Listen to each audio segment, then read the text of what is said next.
So tonight's remote, I did the Trump family. I started off the remote connecting first with Donald Trump just because of what's happening now with the January 6th Commission. And hope you guys can hear me okay. I've got my retainer in. Anyway, so I went in and I put myself in the shoes of Donald Trump and I used the long form. So that's what we're starting with.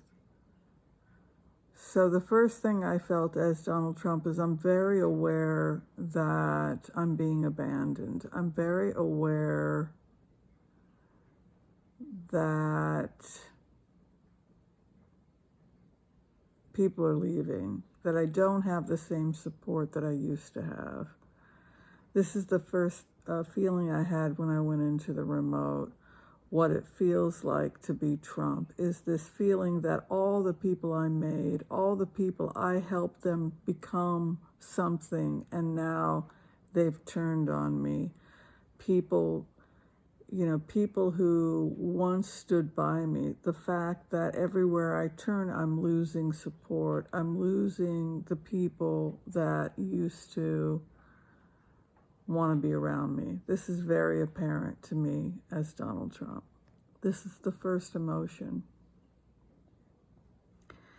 As I was sitting in this energy, I then put myself in the shoes of what it was to be Melania Trump.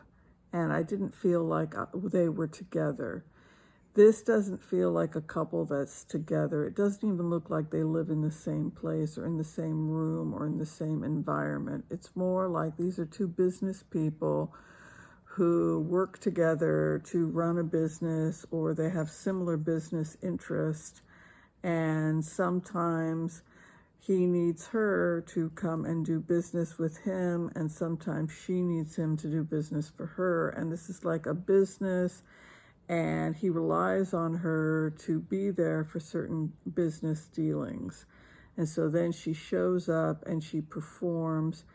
The feeling I had as a member of the Trump family is that we are all actors, we're all performing, we're all putting on a performance, and we are all jealous of one another. We are all trying to be stars. We are all trying to one-up one another. And there's this rivalry and this jealousy I feel as a Trump. And I get annoyed if anyone upstages me. I put myself in the shoes of Donald Trump and Melania when he was giving the speech when he became president of the United States. And she was talking to him. He turned to her and he said something cruel to her. And when I put myself in the shoes of Donald Trump, it was a feeling like she had stolen my spotlight. I was talking and you interfered, or you got in the way of my spotlight.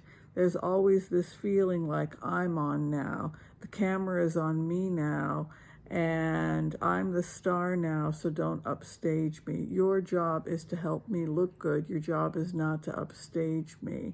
And I see the same thing amongst the children. There's this rivalry. Who's going to be the next president? Me, Don Jr. I'm going to be the next president. No, me, it's going to be me, Ivanka. I'm going to be the next president.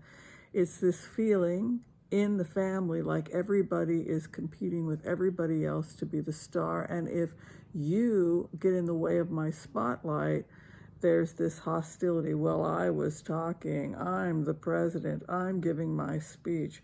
This hostility. Why are you boy, you really screwed up, or you put yourself in the camera and you upstaged me, or you interrupted me. Your job is to look good only because it makes me look good.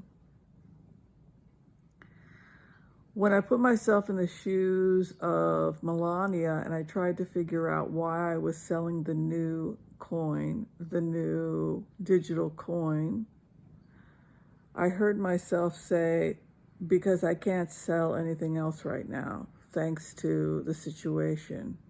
This is the bottom line for me as Melania. I can't sell fashion anymore. I can't get a fashion contract. I can't sell my clothes anymore. Even if I try to sell my clothes, they're going to criticize me if I have my clothes made in China. They're going to criticize, who's going to sell my clothes? You know, which company is going to take on the Melania brand? So I have to come up with a new way to make money. I can't sell jewelry, I can't sell perfume, and I can't sell clothes right now. So I have to come up with a grift, right? And so the only grift left for me is I got to find a new grift. So the new grift is to get into cryptocurrency. So for her, it's a feeling like I need to make money. I need a new grift, and the new grift is going to be the coin, because the coin is the only opportunity I have to make money right now.